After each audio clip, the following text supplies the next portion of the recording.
Coming up in news are 7 political parties pick parliamentary slots for election 2016. Kwame Nkrumah interchange to be opened to traffic next month. And in Cote d'Ivoire, police arrest opposition leaders protesting new constitution.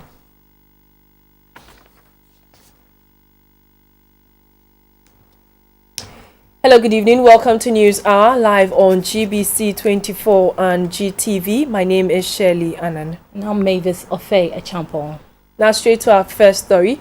7 out of the 15 political parties were present at the Electoral Commission to go through balloting to determine the slot of their parliamentary candidates on the ballot sheet for the 2016 election. The GCPP will appear first on the ballot sheet. The balloting were in 2 folds. The first was to determine the order in which parties are to pick the ballot sheet. In this ballot, the NPP was to pick first, followed by the NDC, UPP, PPP, GCPP, IPP and the NDP. The second part was for the parties to pick the positions in which their candidates will appear on the ballot sheet. The Great Consolidated Popular Party, GCPP, got the first position on the ballot sheet, followed by the Progressive People's Party, PPP.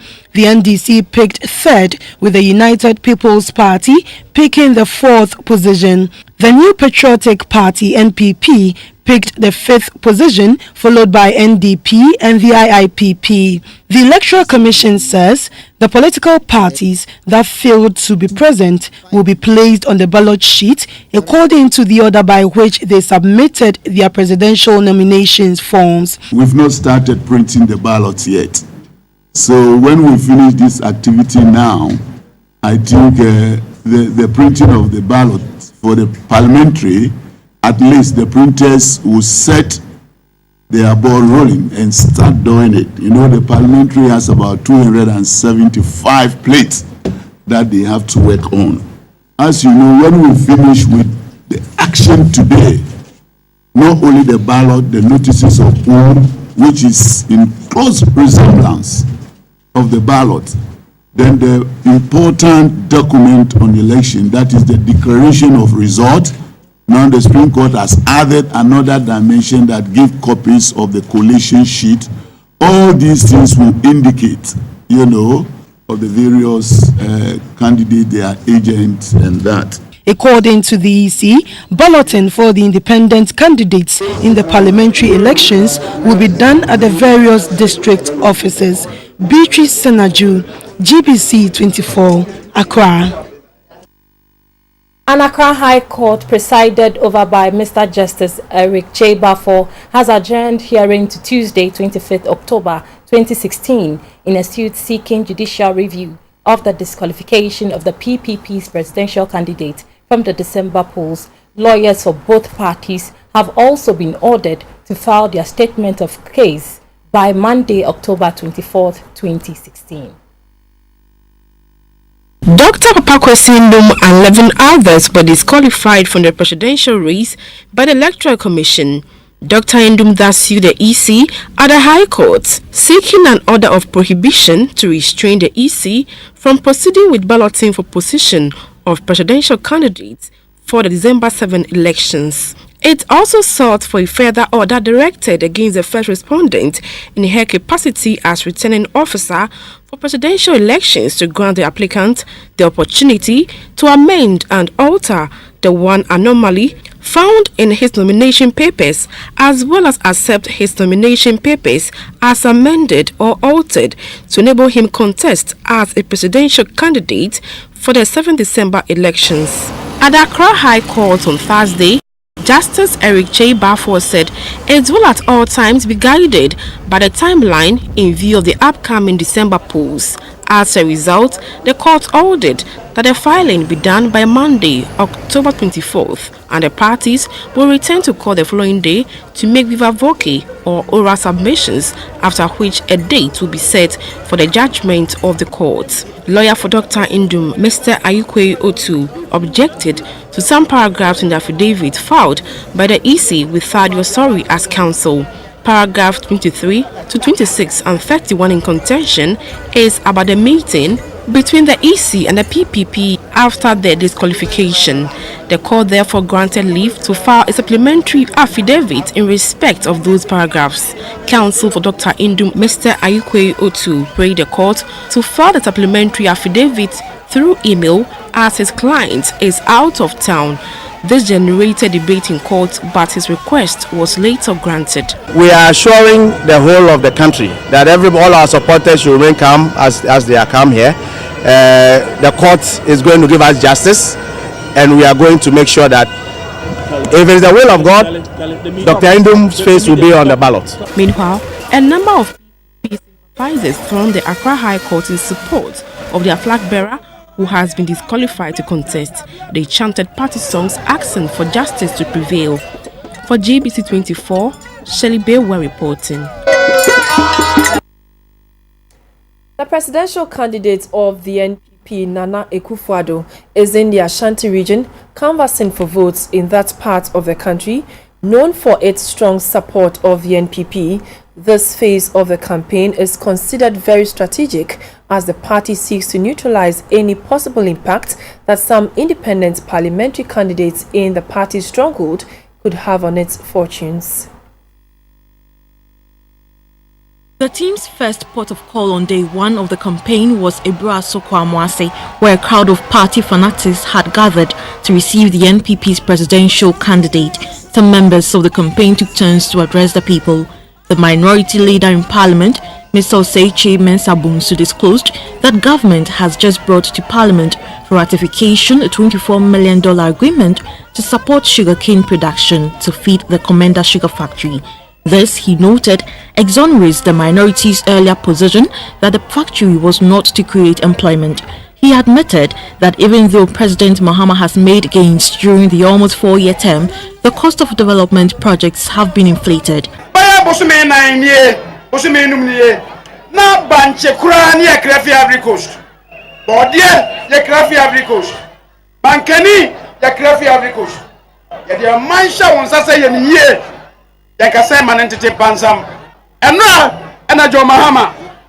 Loan agreement $24.5 million. Say at the end of the I'm afraid we will say ye.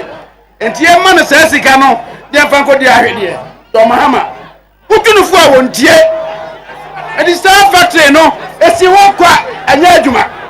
On his part, Mr. Alan Tremantin said the next NPP government plans to reduce the cost of borrowing and in some cases abolish certain taxes to create the environment for job creation. What here and this for messenger? Your can say if you watch here the man woman by yen punto juma if you watch no na yemfa if you and nine come na fayin na woman di adwuma baba Ghana yo yate mutie MPP for some messenger woman say if you watch here mudi man first no ye di punto juma by na mom ye di adwuma so by enti yanhwe parties akasia mienu no ba ko se fie wotwe odi mputuduma bai mo fa fie nanka no onfa adwuma mra ba ko so se fie wotwe na mode ma ho no wono de odi mputuduma bai an wo sa de adwuma kan ho mienu no na sa to abama ne dio. On his economic policies, Nana Akufo-Addo promised to strengthen the NHIS, implement the free education, as well as the one district, one factory policies. Mahama,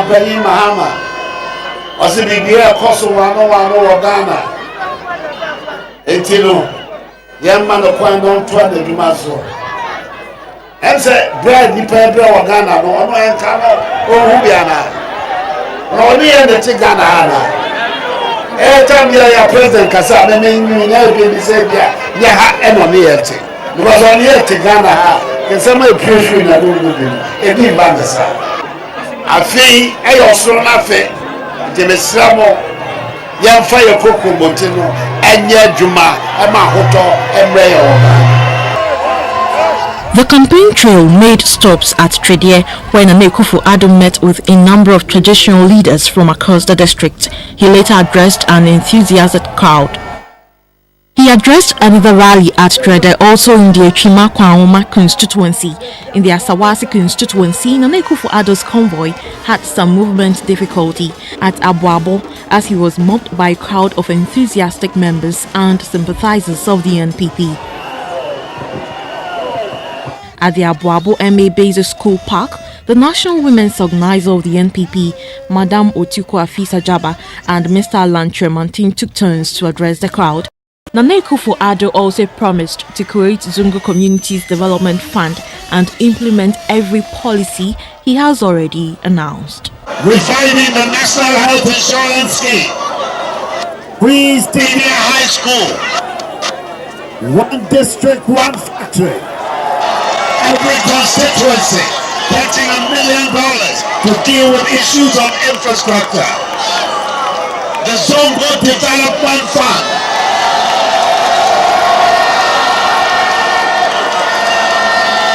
Saying now, Onyakupo Telia Onyakupo, Amani Kona Meba, Yedi now, Pepe.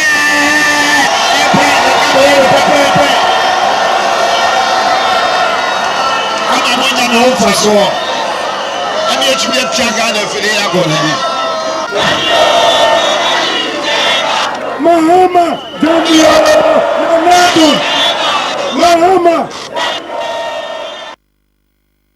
Back here in Accra, the Independent presidential candidate, Mr. Joseph Osei-Yeboah, has called on management of the Ghana Broadcasting Corporation to sell its vision to Ghanaians. He said Ghana needs a leader who is a unifier and that politics of insult should be stopped, as this can lead the nation to self-destruction. The independent presidential candidate Joseph Osei-Yeboah, Joy, and his team visited the state broadcaster to share his vision with management. He commended the political broadcast team of GBC for its efforts to provide fair coverage for all political parties in the run-up to the December polls. On his campaign message, Joseph Osei-Yeboah said the win at all cost mantra should be expunged from Ghana's political discourse. He said Ghana needs a leader who can unite the nation and eliminate ethnicity from the political space. All of you will agree with me that the level of polarization in our country now leaves much to be desired. And all of us are stakeholders, and all of us will need to play our cards such that at the end of the day, we will always have a Ghana that wins, but not an individual or parties that wins. And that is what Jacob Osei-Yeboah stands for. The chairman of the Political Broadcast Committee, Mr. Ebenezer Ampaben, said the state broadcaster is working hard to provide fair coverage to political parties. He spoke about the upcoming presidential debate to be organized by GBC. We have also written to you, inviting you to take part in the presidential debate that we are organizing. We believe that we are the most credible institution to organize presidential debates in this country. Why? Because the Constitution said so. The Constitution says we should give access, equal access to all parties. The Director of Human Resource of the Ghana Broadcasting Corporation, Mr. John Korasari, thanked the independent candidate and his team for the visit. He mentioned a salient point in Joseph Osei-Yeboah's vision. Mr. Jacob Osei-Yeboah did say that the electioneering process is not about winning at all cost. He believes that it's a platform for sharing ideas. And I think it is a philosophy that all political parties should imbibe, because at the end of the day, Ghana should win. He urged the political parties to conduct their campaigns devoid of insults and acrimony. Now, the Minister for Roads and Highways, Alhaji Inusa Fusheni, has expressed satisfaction at the level of work done so far on the Kwame Nkrumah interchange, which is expected to be open to traffic next month. Alhaji Fusheni was inspecting the €74.88 million project jointly financed by the Brazilian government and the government of Ghana.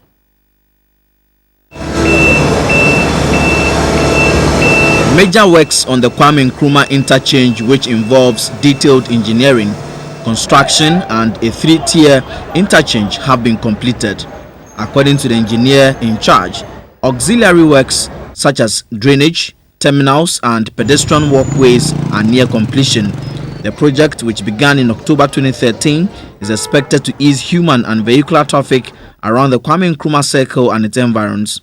The Minister for Roads and Highways, Alhaji Enusa Fuseni, was at the site to assess progress of work. I'm here today to assess for myself the progress of work, the readiness of the completion process for the President to commission, and also see whether there are any other corrective measures that could be taken on some aspects of the work before the commission is done. The Director of the Department of Urban Roads, Alhaji Abbas Awolu, commended the contractors for work done so far, which he thought was of good quality.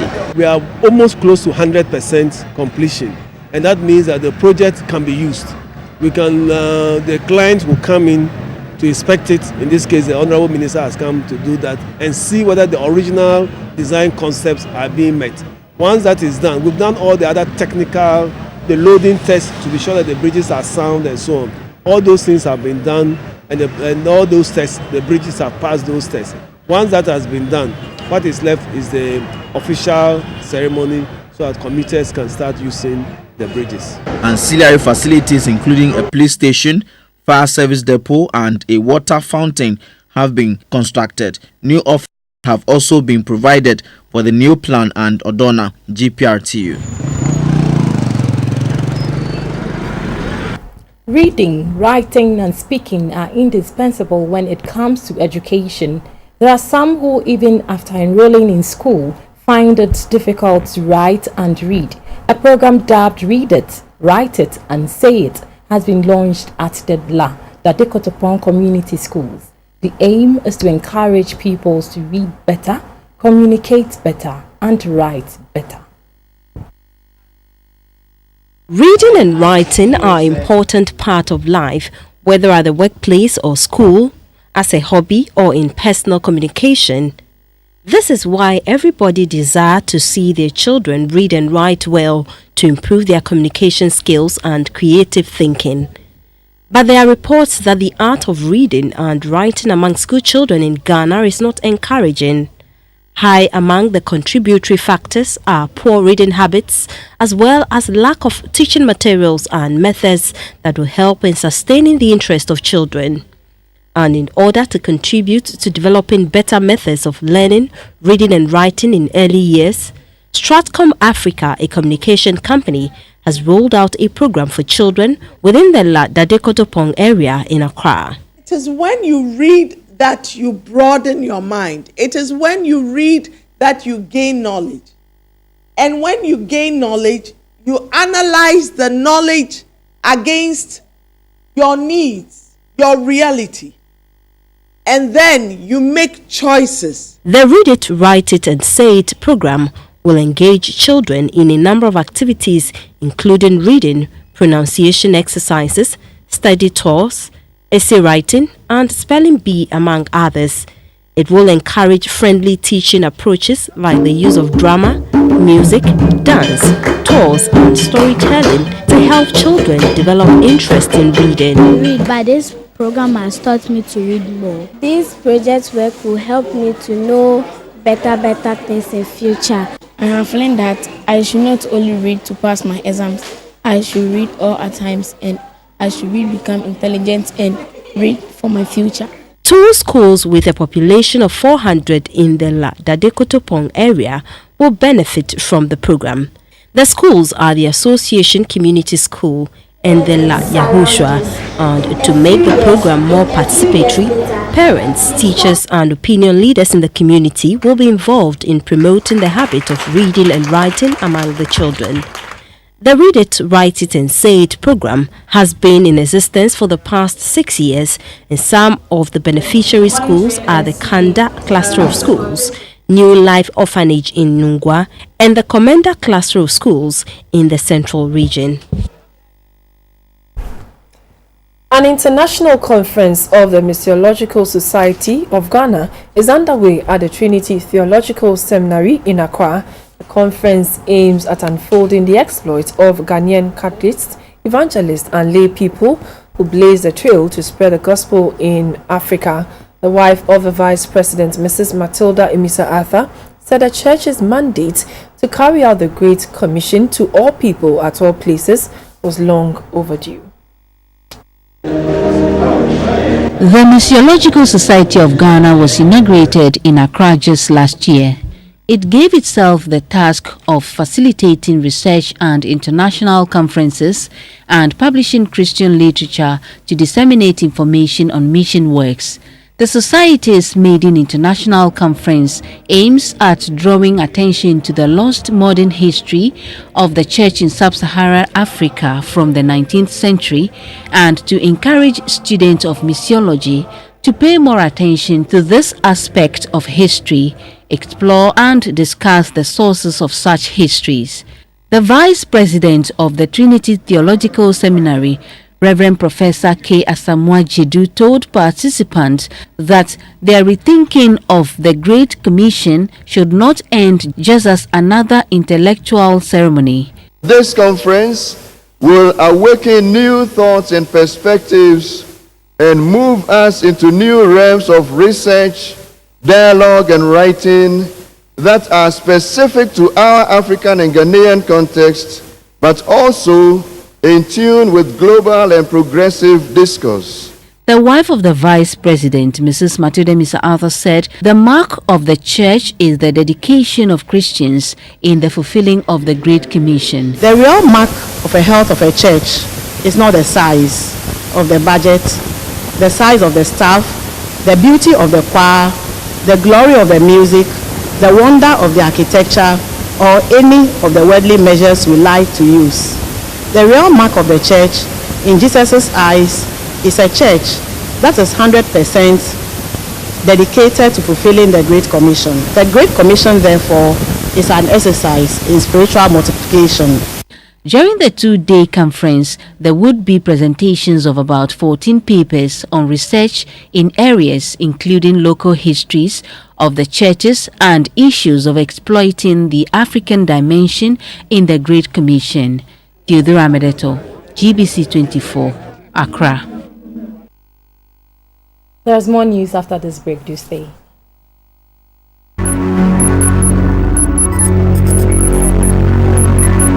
Have also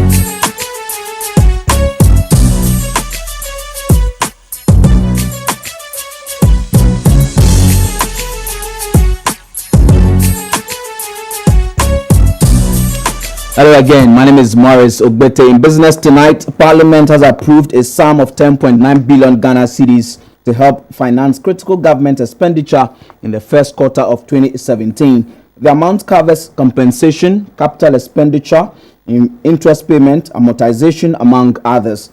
The party which wins the 2017 elections will prepare the full budget for the 2017 financial year later.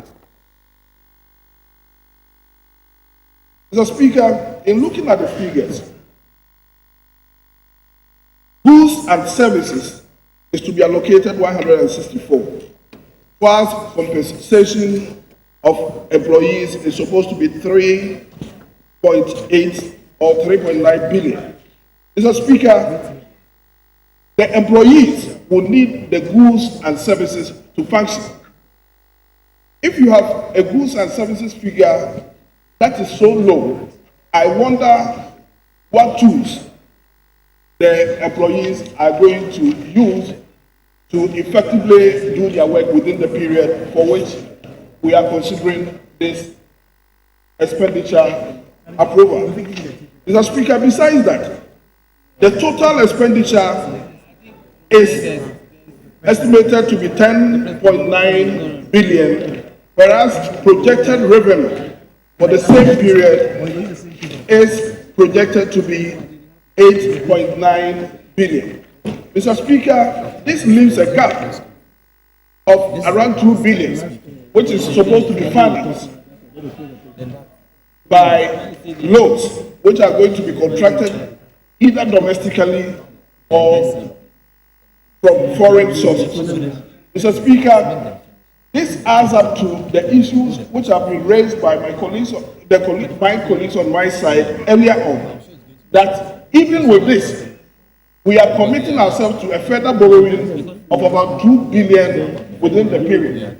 The deficit between the projected expenditure and the projected revenue is about 18%. Mr. Speaker, we are further deepening our debt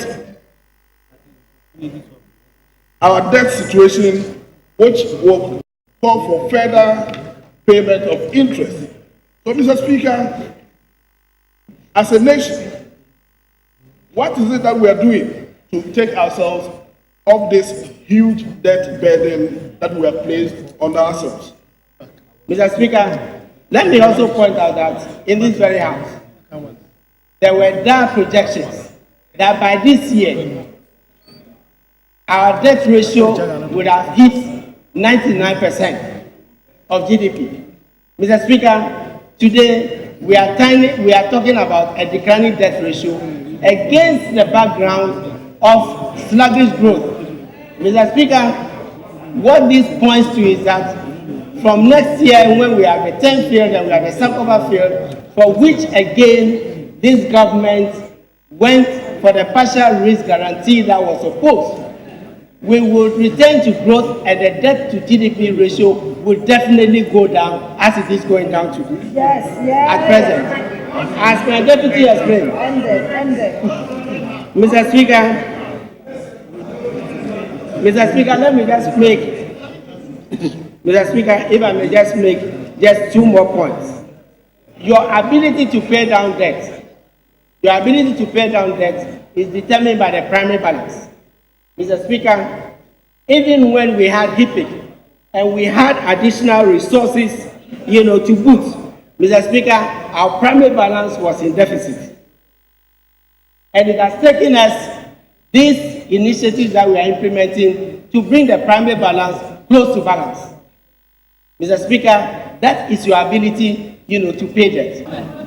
After 8 years, one would have expected that at least the next 3 years of 2017 would have presented us with a signal as to the direction that we are going. The first 3 months, Mr. Speaker, I support this because government machinery must run. The government machinery must run. The inauguration of the president must happen. So we need this vote so that the government machinery must run. But we are promising this house that come March 2017, a proper budget and a Kufadu and MPP budget will be presented right. Thank you, Mr. Speaker. These are things that any government will have to undergo. But it's important that throughout these years, our government never borrowed from the Bank of Ghana. We operated zero borrowing from Bank of Ghana.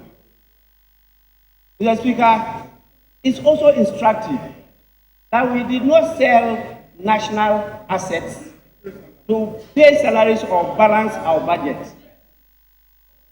And Mr. Speaker, all the loans went into investment. So investment definitely there's cost to it. Members, that brings us to the end of the debate. I'll put the question. As many as are in favor of the motion, say aye. Those against say no. The ayes have it. The motion is adopted.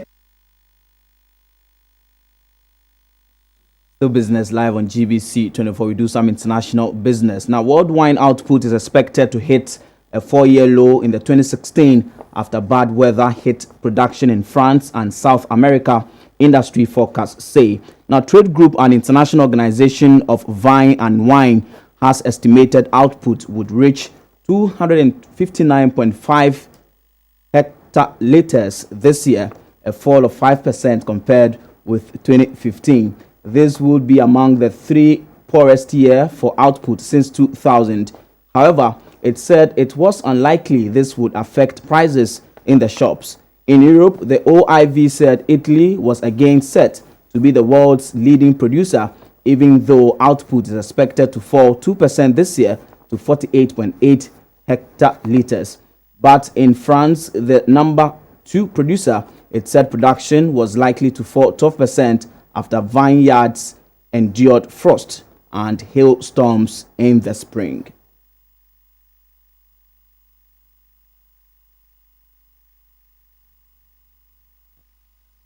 And back here in Ghana, the performance of the equities on the floor of the Ghana Stock Exchange was not up to expectation, with the GSE Composite Index dipping by 3.75 points, closing trading at 1,760.0 points. The year-to-date change stood at a negative 11.77%. Ecobank Ghana was the only gainer, inching up by 0.01 pesewa to close trading at 6 Ghana cedis 82 pesewas, while Standard Chartered Bank lost 0.09 pesewa to close trading at 14 Ghana cedis 10 pesewas. Total Ghana also lost 0.06 pesewa to end trading at 2 Ghana cedis 23 pesewas. GCB shed off 0.01 pesewa to close trading at 3 Ghana cedis 93 pesewas. Now, let's go over to the interbank market and get latest figures of how the local currency is performing.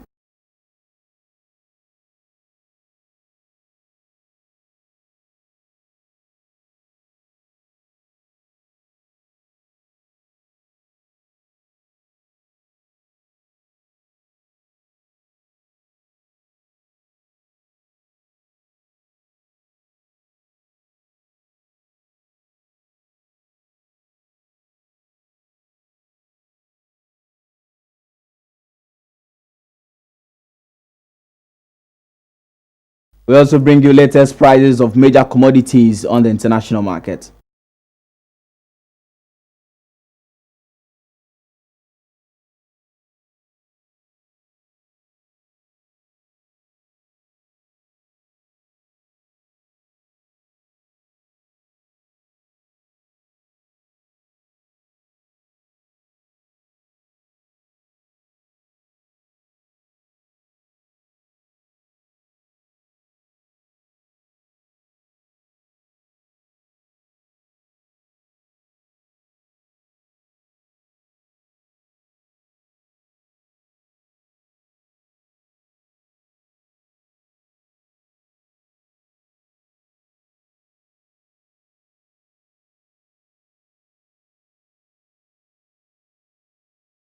And that was business.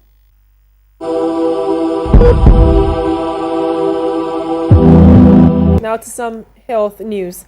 The Council for Scientific and Industrial Research is leading the process to preserve knowledge on plants, since the benefits to society could be lost in the present context of climate change, ongoing loss of species and genetic diversity, cell degradation, and increasing urbanization. There's an urgent need to address food and nutrition security. The CSIR organized a forum on digitizing such information.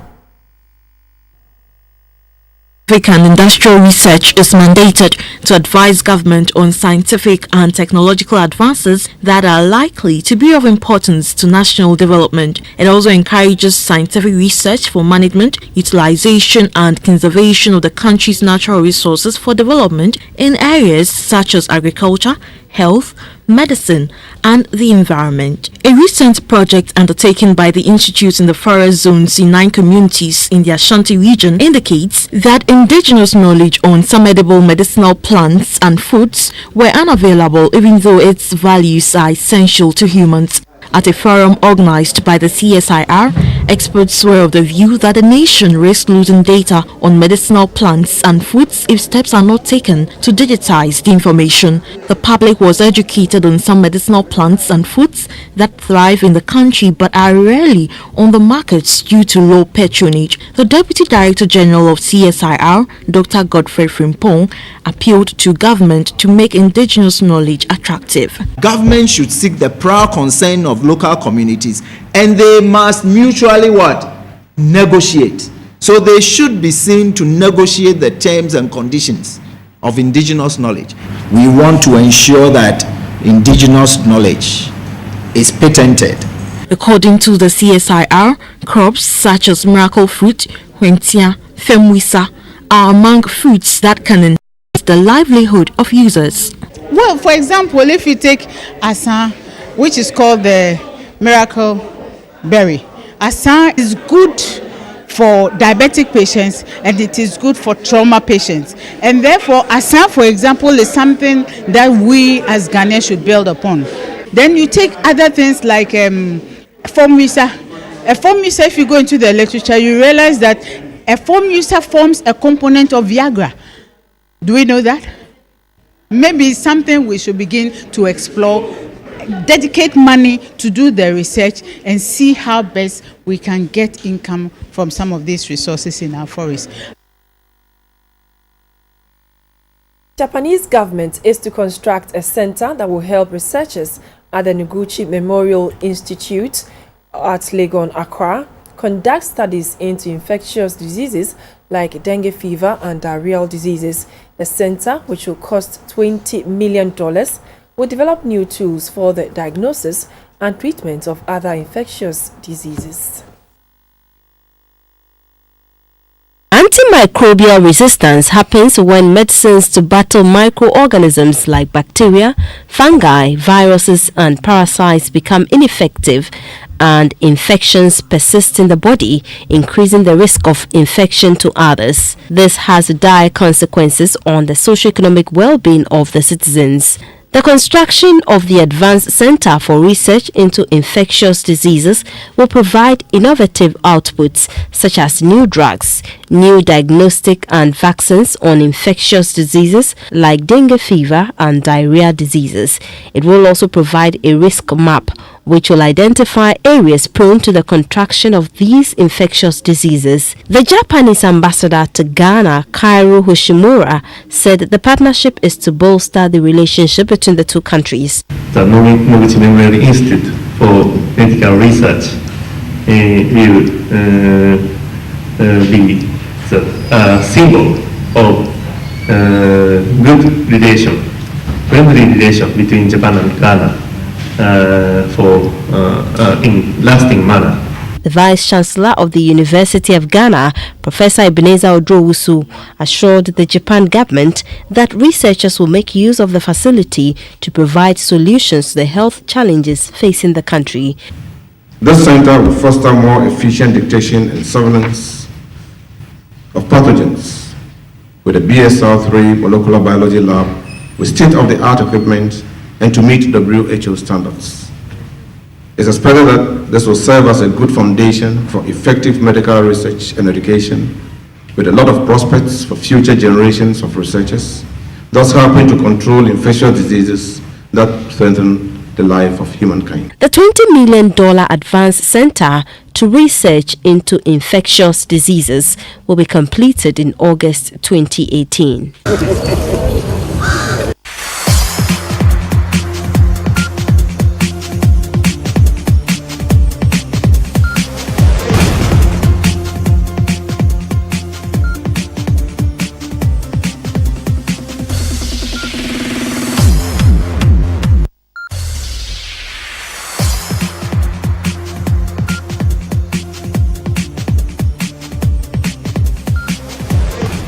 Time for some update from happenings in the world of sports. I'm Theophilus Sampa. To football now, where Ghana is now ranked 5th in Africa for the month of October in the latest world ranking released by FIFA on Thursday. The Black Stars slipped 2 places down on the continent as the 5th best country behind La Côte d'Ivoire, who are 31st. The national weightlifting team, the Black Cranes, have left for Malaysia to participate in the International Weightlifting Federation Championship and the 2016 Commonwealth Weightlifting Championship. 3 out of 6 athletes billed for the competition made a trip due to financial constraints. These are the 3 members of the national weightlifting team, the Black Cranes. They will be representing Ghana at the 2016 edition of the International Weightlifting Federation Youth World Championship and the Commonwealth Youth Junior and Senior Championship in Penang, Malaysia. The Secretary General of the Ghana Weightlifting Federation, Mr. Hussein Akwete Adi, is optimistic of the chances of the trio. We are looking forward to the next Olympics and the next Commonwealth Games. So as part of our preparations, okay, we are using this tournament to test the pulse of our athletes. And it will also enable us to assess them better, know what their weaknesses are and what to do to improve upon their performances. Initially, our plan is to send a team of 12 athletes and officials. Unfortunately, the funds were not coming. And naturally, a trip of this nature, you expect government to sponsor. But as we are aware, there's no money in the system. I did the entries. I've seen the final list. All they need to do is to go and fight hard. And I tell you, if they fought hard, we certainly will come to Ghana with some medals. The athletes were excited at the opportunity given them. I'm not just going there to participate for fun or something like that. I'm going there to fight for medal for my nation. Though this is my first tournament that I'm having, but due to my trainings and works, I know I'm bringing gold to Ghana. The team will be joined by the American coach Dr. Carl Pierce and the UK-based Ghanaian weightlifter Forrest Alsay at the competition. So let's just have a flashback as to how Lionel Messi managed to mesmerize his former coach, that's Pep Guardiola, when they beat Manchester City by 4 goals to 0. The sports entertainment is next.